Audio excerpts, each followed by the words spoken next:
June 6, 1944. Before dawn, thousands of American soldiers climb down rope ladders into small landing craft. Ahead of them lies a heavily defended French beach known by a code name, Omaha. By the end of the day, it will be one of the bloodiest battles the United States has ever fought. Welcome to Historials X, where we bring you real, in-depth stories of war and history. Today, we go hour by hour through Omaha Beach on D-Day, the largest amphibious invasion in history, and see how a mission that almost failed turned into a turning point of World War II. By 1944, Nazi Germany still controlled most of Western Europe. The Soviet Union was fighting in the east, but Britain and the United States knew they had to open a western front.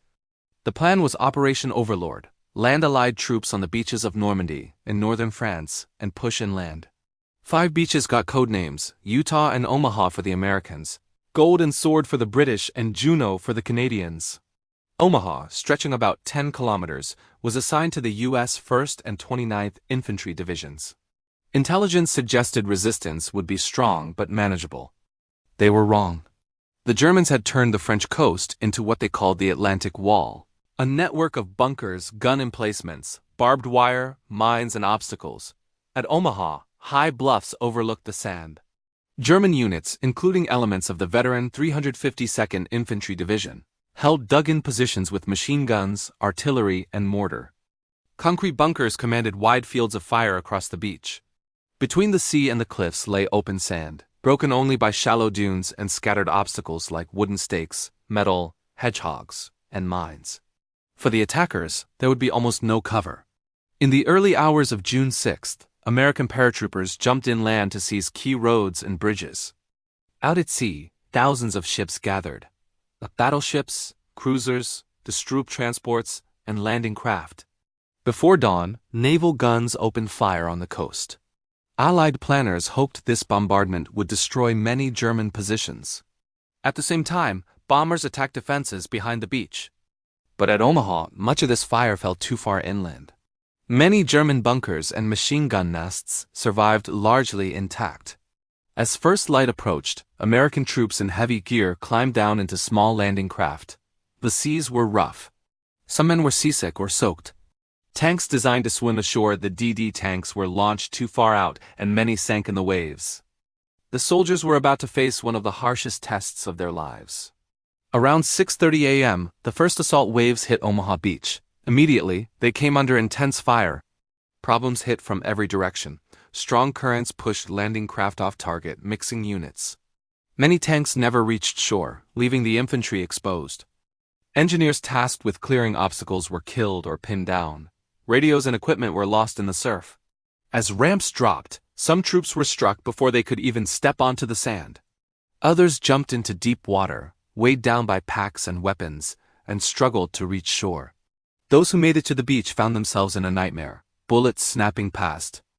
Explosions throwing sand and smoke into the air, comrades falling around them, attempts to move forward stalled. Some men hugged the shingle bank at the top of the beach, too exposed to move, yet too afraid to stand. From the bluffs, German machine gunners and riflemen fired into the crowded shoreline. For hours, it seemed possible that Omaha might be a complete failure. Despite the chaos, small groups of soldiers began to act on their own initiative. When formal plans collapsed, improvisation took over. Officers and sergeants gathered scattered men, sometimes from different units, and led them toward gaps in the defenses. Engineers crawled forward to blow paths through wire and obstacles. Some soldiers used the smoke from burning vehicles as cover to move. Naval gunfire support became more accurate. Destroyers sailed dangerously close to shore, firing directly at visible German positions on the bluffs. By late morning, scattered American groups had reached the base of the cliffs. Using explosives, bayonets, and sheer determination, they climbed steep slopes and gullies, attacking bunkers from the flanks and rear. Once a few key strongpoints were knocked out, the defensive line began to crack. By afternoon, more troops were pushing off the beach, and the fear of being pushed back into the sea slowly faded. The price of Omaha was terrible.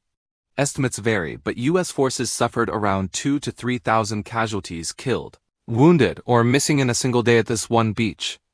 And yet by the evening of June 6th, a fragile but real foothold existed. American forces had linked up with landings from Utah Beach farther west. British and Canadian forces were also ashore on their beaches, though not all objectives for D-Day had been achieved.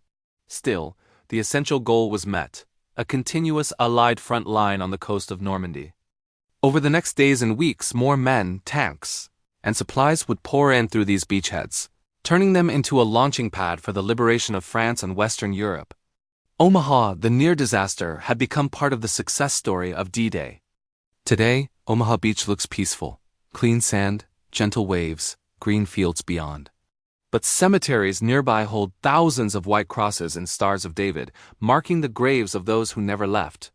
The story of Omaha is not just about tactics and strategy. It is about ordinary young men, many, barely out of their teens, stepping into one of the most dangerous places on earth because they were ordered to and because they believed in different ways that it mattered. Omaha Beach was almost a failure, but persistence, improvisation, and sacrifice turned it into a crucial part of D-Day's success. For more real war stories from the USA, UK, and France, subscribe to Historals X, turn on notifications, and tell me in the comments. Thanks for watching.